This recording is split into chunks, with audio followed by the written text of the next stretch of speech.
शारदा जी, ये जो गंगा जी को जो हमने इतनी मैली हो रही है, उसको साफ कैसे कैसे किया जाए? आपने बहुत अच्छा सवाल किया मनीष। ये जो देश को कहा गया कि गंगा मैली हो गई है, ये ही एक बहुत अफसोस वाली बात है। गंगा मैया तो कभी मैली हो ही नहीं सकती है, कभी मैया भी मैली होती है।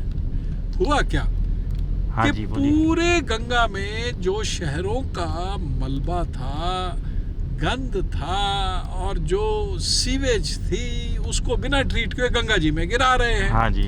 अब जो ह्यूमन एक्सक्रीटा होता है, उसके अंदर इकोली होता है, कॉलीफॉर्म होते हैं। वो जब गंगा जी में डालेंगे तो उनकी वजह से मुद्दा ये है कि गंगा जी में मैल को मत डालो।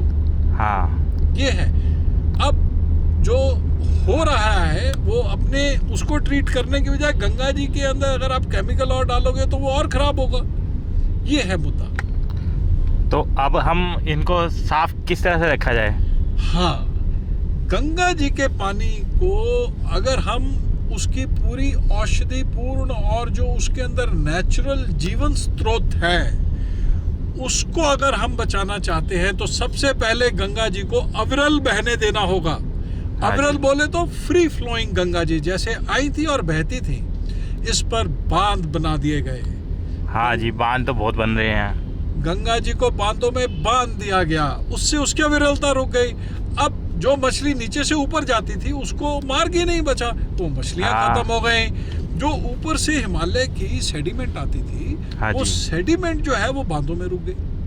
उस सेडिमेंट में जो बैक्टीरियोफेज है, जो कि कॉलीफॉर्म को खा करके गंगा जी के पानी जो सालों साल तक नहीं खराब होता था, उसके पीछे वो थे, तो वो सब रुक रहे हैं। तो ये जो बहुत ही एक अफसोसजनक सरकार ने काम किया है, उसको जागरूक कराने के लिए हमने ये प्रोग्राम चलाया है। अच्छा, ये आपका प्रोग्राम कब तक चलता रहेगा?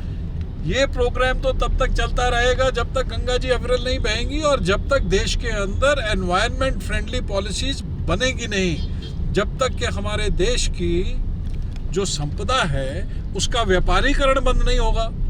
जिसको देखो वो कहता है कि चलो पहाड़ है तो पहाड़ का खनन कर लो, गंगा जी में रेत है तो रेत का खनन कर लो, अगर आपके जंगल है तो जंगल में उसके वृक्षों का, उसके वानरों का, उसके पशु पक्षियों का हनन कर लो। तो ये मुहिम तब तक चलेगी जब तक कि इस देश की सरकार सिर्फ कॉन्स्टिट्यूशन में ही ना माने कि एनवायरनमेंट बचानी है, उसकी हरकतों में, उसकी पॉलिसी में भी नजर आए, तब जा करके हमारे देश की नेचुरल रिसोर्सेज बचेंगी।